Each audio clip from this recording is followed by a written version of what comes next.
Oh, hello there, and welcome to Weekly Lit, episode 37. Today we're going to talk about American crime fiction and the vintage crime Black Lizard imprint, because it was a very welcome gift. Received a couple of books from Anita for Christmas from that imprint, and read through them right away, and they're great stories. The Chill by Ross MacDonald and A Rage in Harlem by Chester Himes.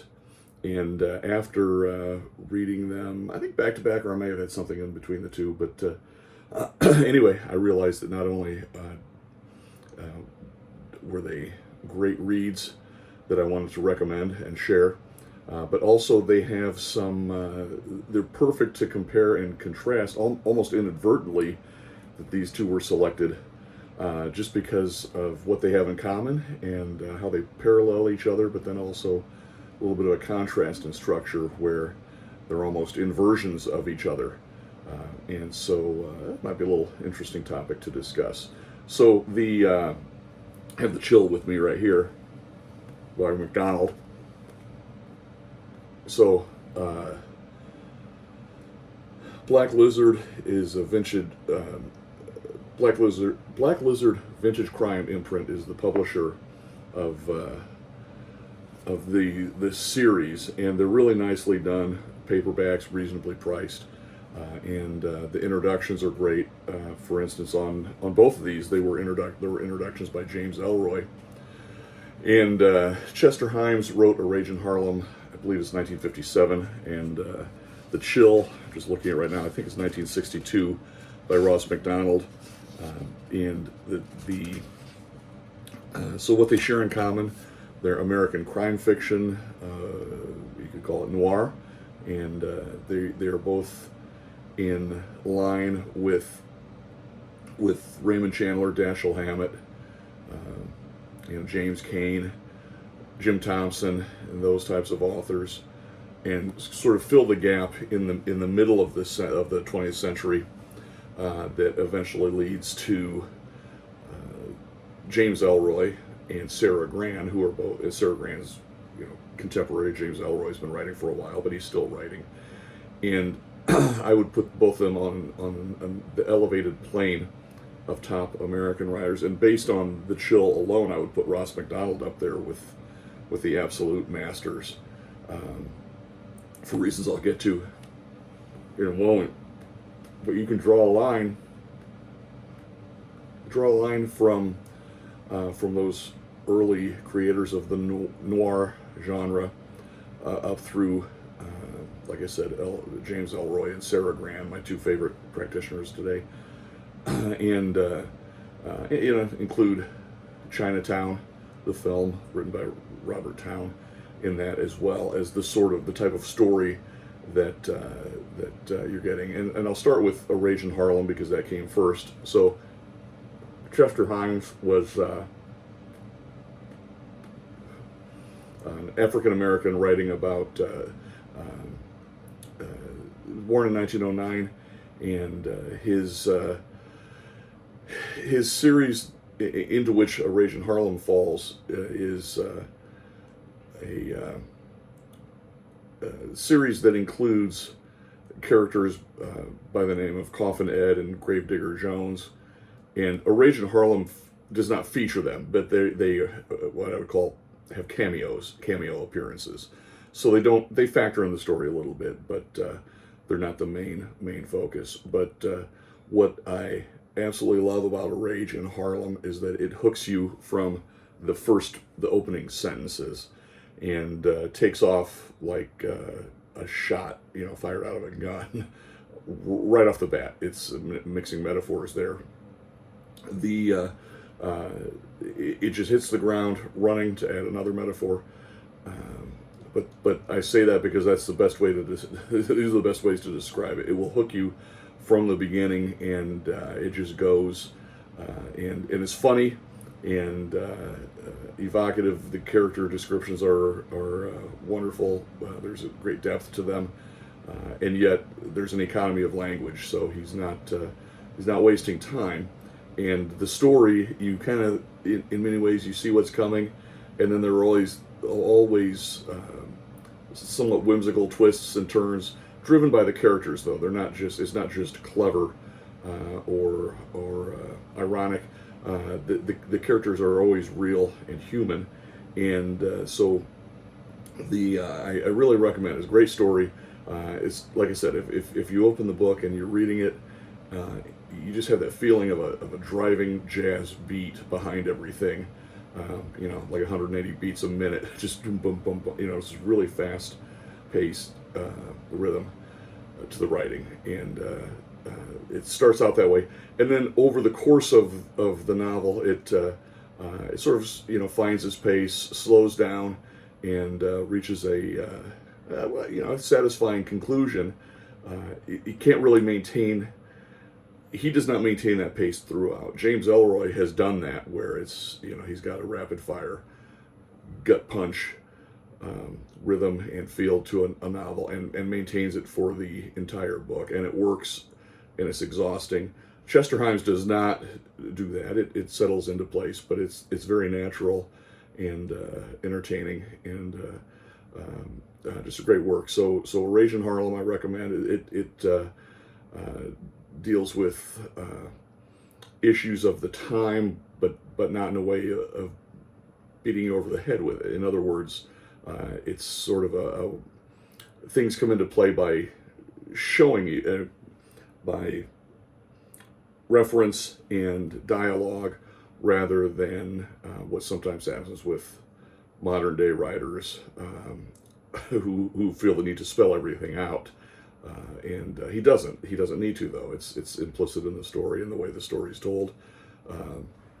Catholic writer, and very just there's a lot of depth to it, and always with a good sense of humor to it. And then The Chill, which I read second, which came out a few years later. When I say it shares things in common, in many ways it follows a lot of the same themes that make noir what it is.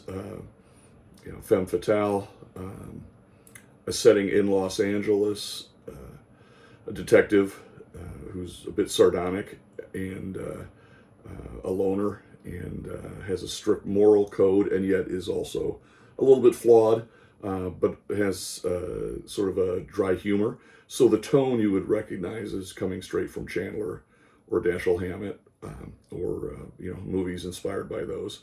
So there's a bit of a Philip Marlowe feel to it, but and maybe Ernest Hemingway's economy of language in his writing style. I would say that fits the bill. But then there's a depth to it, and psychology to it, and analysis of motives and themes, even through the narration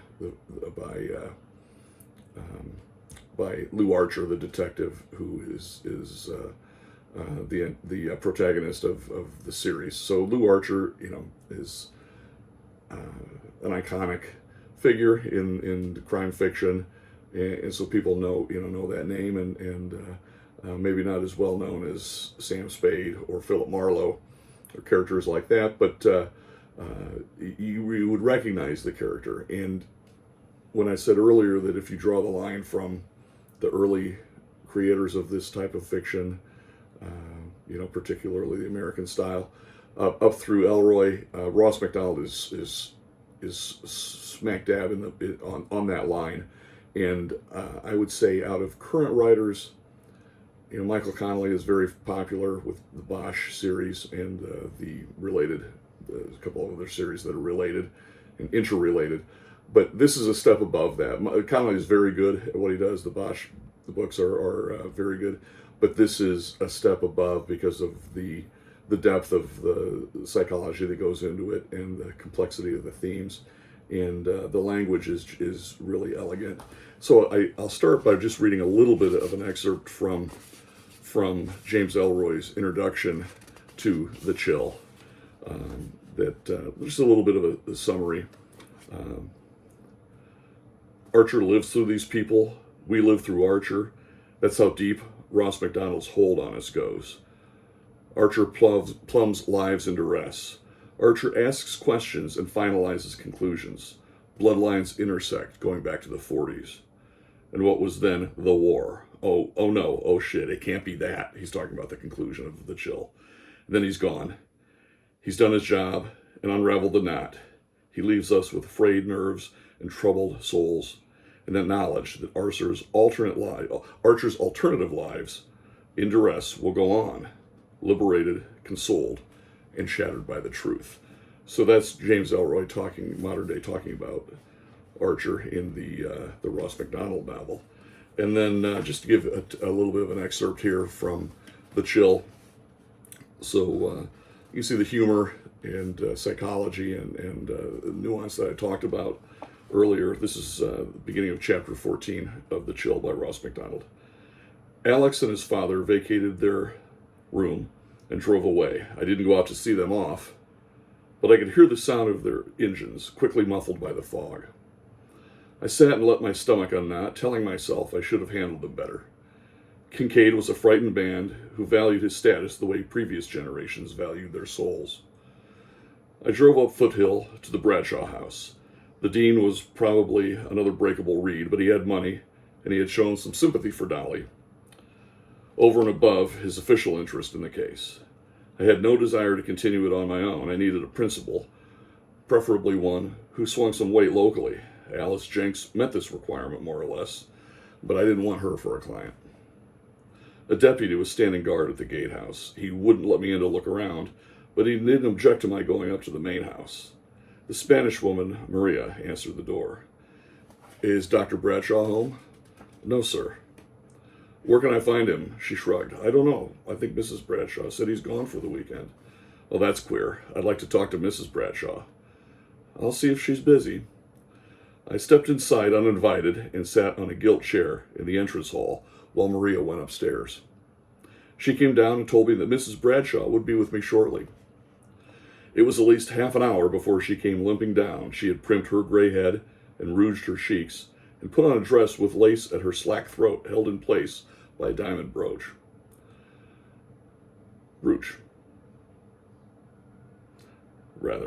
I wondered, as she made me the dubious gift of her hand, if this had all been done for my benefit.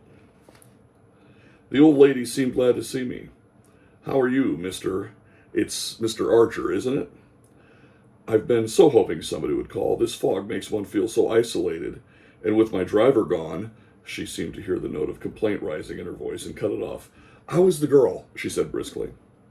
She's being taken care of. Dr. Godwin thinks she's better than she was last night. Good. You'll be glad to know that I'm somewhat better myself than I was last night. My son informed me this morning that I staged one of my exhibitions, as he calls them. Frankly, I was upset. Nights aren't my best season. Well, it was a rough night for everybody. And I'm a selfish old woman. Isn't that what you're thinking? Well, people don't seem to change much as they get older. That has all the earmarks of an insult, but she was smiling almost flirtatiously. You imply that I've always been this way. Well, you know better than I would. So, just an excerpt, but it gives you the tone, again, the dry, sardonic wit of Lou Archer, and the thing that I wanted to contrast with between The Chill and A Rage in Harlem is that it's sort of the inverse in structure. In other words, where The Rage in Harlem started off with that driving outburst at the outset, The Chill really builds, and maybe that fits maybe that meets the difference between a story set in Harlem and a story set in L.A. and its environs, San Diego, a fictitious version of San Diego, where this is a little cooler at the start and then gradually warms and then packs a real wallop at the end of the story. And there is I used the word, I think, gut punch earlier to talk about Elroy. There's a real gut punch at the crescendo of this book that leads me to believe, and it's certainly not, I'll just put it this way. I think Robert Towne, the writer of the screenplay of Chinatown, had to be familiar with with Ross MacDonald's books, and that's not a spoiler of this story, which was written 70 years ago, but or 60 years ago rather. But he had to be familiar with that structure and really the way to really nail down an ending when he did Chinatown, because it's again, I would say it parallels this, or it's evocative of this, rather than saying it's a copy or an homage. But anyway, I really recommend both of those books. I think the Black Lizard Vintage Crime Library imprint is a fantastic source of books, and so I will be revisiting that series of product and the authors that are included in that quite regularly, and I recommend those. So we have a Robert Burns night coming up, perhaps with a live stream, maybe just a recording. We'll see if we can do a weekly lit live version, meaning live with an audience, for some readings of Scotland's greatest poet so far. And I thank you for your time. Until next time, read harder.